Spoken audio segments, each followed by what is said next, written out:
अस्सलाम वालेकुम, welcome our channel. आज का हमारा टॉपिक है ग्रोथ हार्मोन, जो कि वेरी इंपॉर्टेंट है।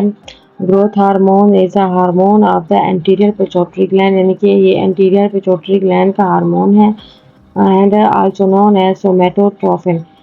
इसका सेकंड नेम सोमेटोट्रोफिन है और somatotrophic hormone TSH। It basic function is to cause body cell to grow, यानी कि इसका नेम से भी जाहिर है कि ये ग्रो करता है।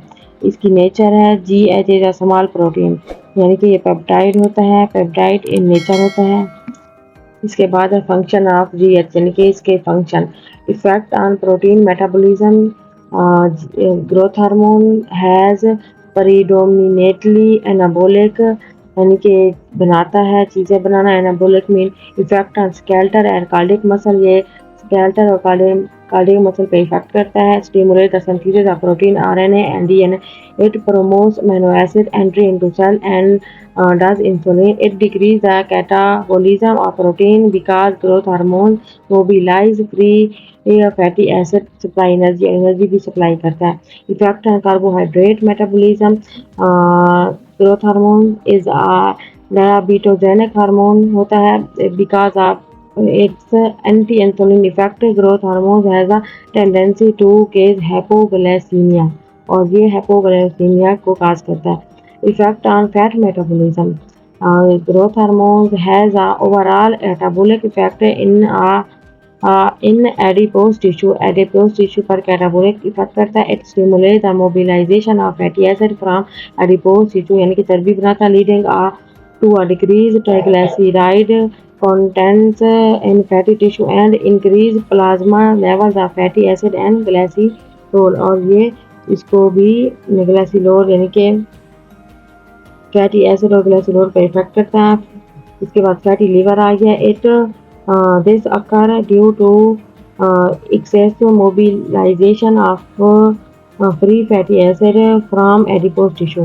Effect on inorganic metabolism. Growth hormones increase the retention of the phosphorus and calcium plus ions in body fluid by increasing absorption from GIT and renal tubules. It also causes the retention of Na plus K plus Cl, यानी कि chloride and magnesium. It act on bone cartilage and soft tissue. It act on cartilage and bone stimulating hormone, यानी कि stimulating growth, यानी कि ये bones को बढ़ाता है, कार्टिलेज को। Increase the deposition of connective tissue, और कनेक्टिव टिश्यू को भी इंक्रीज करता है। Increase the thickness of skin, और स्किन की थिकनेस को भी बढ़ाता है। Increase the growth of viscera, liver kidney, और लीवर किडनी की ग्रोथ को भी बड़ा करता है। Increase milk secretion in lactating animals, और मिल्क को भी बढ़ाता है। ADH vasopressin, antidiuretic hormone. The antidiuretic hormone is the hormone of posterior pituitary gland, यानी कि ये भी posterior pituitary gland का हार्मोन है। It prevent excessive urine production, और ये यूराइन की प्रोडक्शन करवाता है। केमिकल नेचर है पॉलीपेप्टाइड containing अमीनो एसिड, यानी कि ये भी अमीनो एसिड को contain करता है। Action of ADH on kidney. It increase permeability of the collecting tubules and ducts to water, increasing water absorption from lumen of the collecting tubules and ducts. It conserves water in body में पानी को बढ़ाता है, उसकी मिकदार को, so less water passes in the urine, और वो पानी पेशाब बन के बाहर निकलता है। On vascular smooth muscle.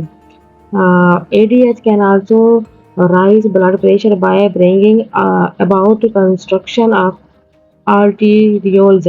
From the reason ADH is also referred to a vasopressin. This action of ADH is noted if there is a loss of blood volume due to hemorrhage. Other action, it causes the contraction of all smooth muscle into body such as GIT, bile duct and uterus. इन पर भी ये effect करते हैं, GIT और bile duct और uterus पर। I hope कि आपको ये सही से समझ में आ गया होगा। अब नेक्स्ट हम चलते हैं ऑक्सीटोसिन हार्मोन से इंट्रोडक्शन है। This is the hormones of the posterior pituitary gland. ये भी पोस्टीरियर पिट्यूटरी ग्लैंड का हार्मोन है, केमिकल नेचर है। पॉलीपेप्टाइड कंटेनिंग 8 अमीनो एसिड, ये भी पॉलीपेप्टाइड हो गया। Actions of oxytocin, effect on uterus, it stimulate contraction of smooth muscle of the pregnant uterus, यानी कि ये जो प्रेग्नेंट खवातीन होती हैं उसमें पाया जाता है। It is release in large quantities just prior to delivery, और डिलीवरी के दौरान बहुत ज़्यादा मिकदार में खारिज होता है। Effect on milk injection, it cause increase milk injection in lactating breast, और ये जो खवातीन में ब्रेस्ट वगैरह होते हैं उनमें दूध की पैदावार को बढ़ाता है। Stimulus for milk injection, sucking of nipples of breast by one, यानी कि ब्रेस्ट के अंदर जो निपल्स वगैरह होते हैं उनको निकालता है। Handling of breast by a baby, baby के लिए ब्रेस्ट के में दूध की पैदावार को बढ़ाता है। Crying of a baby for feeding, और बच्चा जो रोता है दूध के लिए ये इसमें भी ये हार्मोन पाया जाता है। Sight of sound of a baby, baby की साउंड पर भी इफेक्ट करता है। Effect on fertilisation,